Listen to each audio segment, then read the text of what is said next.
மற்றும் Q மீப்பெரு பொது வகுத்தி HCF X.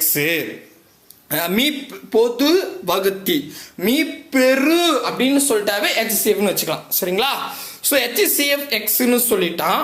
இதுல Qயோட மதிப்பு XY அப்படின்னு சொல்லிட்டான். அப்ப PQக்கு மீச்சிறு பொது மடங்கு LCM கீழ்கண்டவற்றில் காண்க அப்படின்னு சொல்லியிருக்காங்க. குழப்பிக்காதீங்க. இப்போ மெத்தேட் உங்களுக்கு புரிஞ்சு போச்சு. அப்போ P into Q equal to LCM into HCF. ஓகேவா? ஓகே.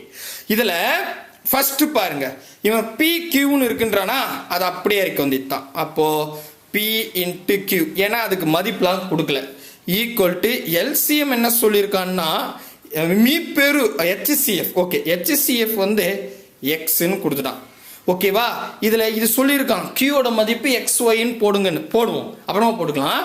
இப்போதைக்கு முதல்ல சால்வ் பண்ணும். நெக்ஸ்ட் PQக்கு மீச்சிறு பொது மடங்கு LCM என்ன அப்படின்னு கேட்டிருக்கான். சரிங்களா? அவ்வளோதான். இப்போ இது வரைக்கும் புரியுதுங்களா? இன்னும் ஒரு ஸ்டெப் இருக்குது. இப்போ எனக்கு LCM தேவை. பெருக்கல்ல இருக்கிற எக்ஸ் ஈக்குவல் டு போனால் வகுத்தலா மாறிடும். அப்போ P into Q divide by X தான் ஆன்சரா அப்படின்னு போயிட்டேன்னா தவறுங்க. ஏன் சார் தவறான்னு கேட்டா இந்த இடத்துல பாருங்க, Q எங்க இருக்கோ அந்த இடத்துல XY போடுங்க. Q எங்கெல்லாம் இருக்கோ அங்கெல்லாம் XY போடுங்கன்னு சொல்றான் அவன். ஓ, அப்போ இங்க Q இருக்கா, இந்த இடத்துல XYன்னு போடுறேன். உங்களுக்கு புரியறதுக்காக இந்த step P X Y divided by X. அப்போ இந்த எக்ஸுக்கு இந்த எக்ஸும் கேன்சல், PY தான் ஆன்சர். அவ்வளோதாங்க, முடிஞ்சிடுச்சு. ஆடாடாடாடாடா, சூப்பர்பா.